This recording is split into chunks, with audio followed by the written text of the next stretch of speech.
munasema Harambee ya mwisho. Ya mwisho. Jana juzi tuliona watu wa opposition wakienda Kikuyu.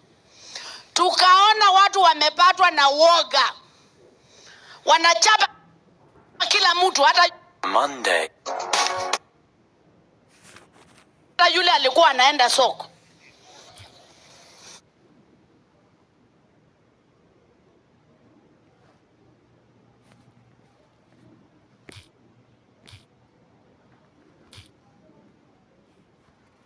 Alikuwa na.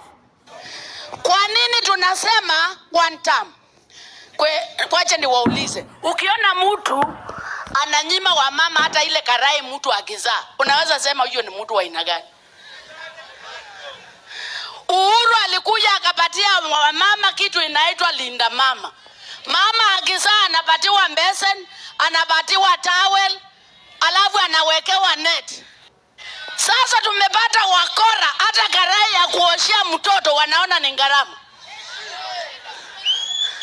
Kwa hiyo munasema Harambee ya mwisho.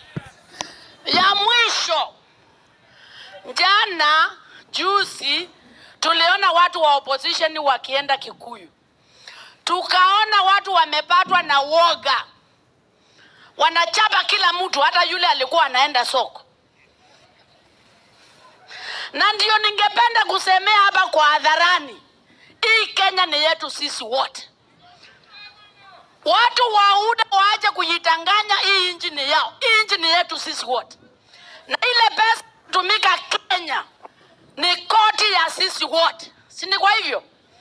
Na kukiwa kuna mtu ambaye hapendi watu wakae kwao, waende kwao, sasa hata na yeye asiende kwa wengine. Kwa hivyo hiyo maneno ya Kimani Ichung'wah kuchapa watu wa opposition wakienda huko, na laani kwa lugha kali sana. Na naomba mkomen waziri usalama, ukiwa uwezi kulinda usalama wa wananchi, kindly resign. We cannot have this country becoming a banana republic simply because of carelessness of a few people. Na mkiwa hamtaki watu wakuje kwenu, hata sisi watu wa opposition zone tunasema msikuje kwetu. Kila mtu akae kwa mama yake.